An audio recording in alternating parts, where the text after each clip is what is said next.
Yeah, so I was reading an article, and just to be clear, this is a Spurs article. When I typed in Detroit Pistons news, look, I don't know how much there is to it. I don't necessarily think it's true, but if you want to hear about it, keep watching this video. I don't. I know I just kind of buried the lead, but I don't necessarily think this is true. But and here's the article itself. It's from Fan Nation. It's inside the Spurs. So it is a San Antonio Spurs base. So that means that they actually like this idea. Um, it says the Spurs have been busy on the trademark. In the past few weeks, they've made three separate deals acquiring veterans C.D. Osman from the Cavs, Reggie Bullock from the Mavs, and Cam Payne from Phoenix. However, none of these guys should get comfortable as the Spurs appear to remain busy making deals. So Bleacher Report proposed a trade, basically, is what we're looking at here. And it's that the Spurs would acquire another more veteran player in our big man, Pistons big man, Marvin Bagley III, and 2 second-round picks in exchange for Bullock. Now, they're saying subbing out Bagley's deal for Bullock and Bullock's expiring contract also drums up some more flexibility ahead of next summer. 2 seconds should be enough for the Spurs to eat the extra year. Bagley's contract is for now a net negative, but he's earning less than whatever. So, okay, here's what we need to talk about. First off, doesn't make sense for the Pistons.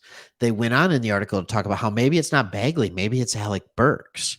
All right. And so I think they're just kind of pulling at stuff here. The question is, does it make sense? And I want to talk about how it does make sense. I think after watching Duren and watching Wiseman and watching Asar Thompson, I think we know that there's not room for all four bigs on this team to get playing time. There's going to be an odd man out. And I think it gets even more convoluted and even more complex because Asar Thompson is showing that he may be more ready to play right now than we previously thought. We've done multiple videos on that. So if he's ready to play right now, that means he's generally going to play the 3. Maybe the 2, but generally the 3. So if he's playing the 3, that's minutes that Bojan Bogdanovic needs to move to the 4 or Joe Harris doesn't get. But what about Isaiah Livers? Right? So if you're playing Bogey at the 4, because as long as he's on this team, he's playing. So if you're playing Bogey at the 4, now all of a sudden you cut even into more minutes of Isaiah Stewart, James Wiseman, Jalen Duren, Marvin Bagley. And I think it hurts Bagley the most because Stewart just signed a big contract, bigger than Bagley's, to be around for many years with this team. I think 5 years, 4 for your extension. Anyways, so in the 60 million, 65 million range. Okay. So here's the deal. We know that Beef Stew is going to be here for another 3 to 4 years at least. So does that mean Bagley, you had your shot? Or does it mean we're looking to move one of these people and maybe they're moving on Bogey? Maybe they're moving on from Joe Harris. Maybe they're moving on. I don't know. But what I know is that they want the young guys to play. They want to develop. They want this to be a tryout. They want to see who's got the ability to stay on this team next year. And would they move on right away from Marvin Bagley? Would they move on right away from Alec Burks? And I think the answer to that has to be, how much do they want to play Marcus Sasser? How much do they want to play Asar Thompson? I think it really gets that simple. If you want to play Sasser and you're like, no, we need to play him right away, and you're confident in him, then Burks is probably more likely the guy to be traded. If you want to move on and you want to play a lot more of Asar Thompson, it probably ends up being Bogey or Bagley or something along those lines, or Joe Harris.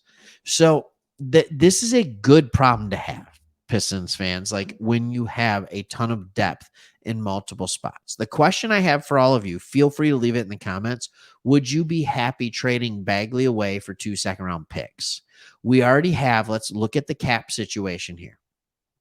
Even with Bagley, we could free up in excess of $100 million. I don't know why I just said it like that. I'm busting out that Austin Powers thing. $1 million. If you've seen Austin Powers, you know what I'm talking about. If you haven't, I'm being late. So like, let's just go into this. We already have a ton. Another 12.5 could do some things. I don't know what this looks like going forward. And I, for the first time, really don't have a clue what Troy Weaver's going to do. He could trade all of these guys at the deadline for assets. He could trade Bogdanovich. He could trade Burks. He could trade Bagley. I mean, we have Joe Harris. We have Monty Morris. There are so many. And I know Bagley has 2 years, but the rest of those guys are expiring contracts. Like, you can do whatever you want. You decide what you want, Troy Weaver. Do you want future assets or do you want the players now? Do you want the players now? And I understand Bogey isn't an expiring contract, but we can get out the next year for 2.5 million, only on the hook for 2.5 million. Like, I think it's 2.5 million. It's somewhere between 2 and 3. What is that? Nothing. So, like, I guess I'm just kind of questioning, like, where's he going to go? And that's why I've said over and over and over again, this is a 1-year tryout. But if you already know with quite a bit of certainty what player is not going to see this rotation, what player is the odd man out, maybe you get more from him now than you would halfway through the year.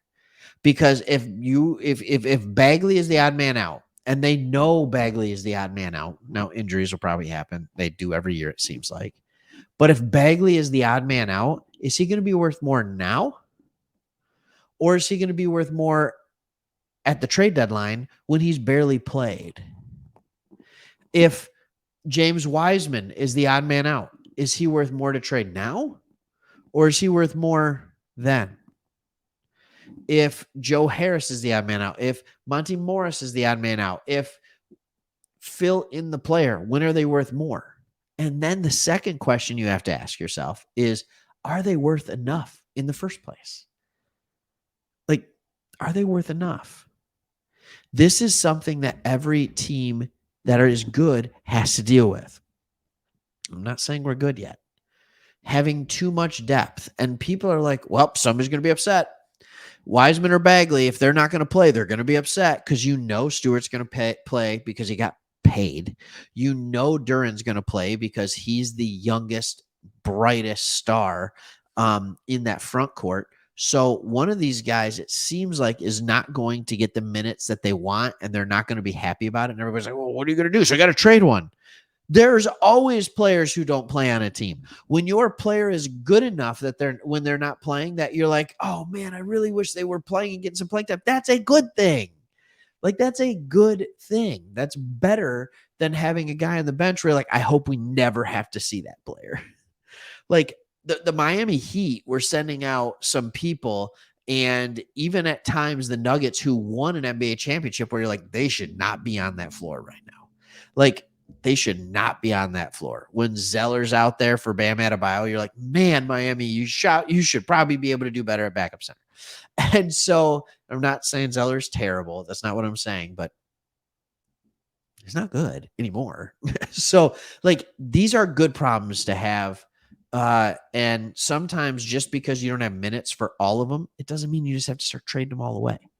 Because what are you going to get? Are you just going to create future assets for players that still won't be good enough?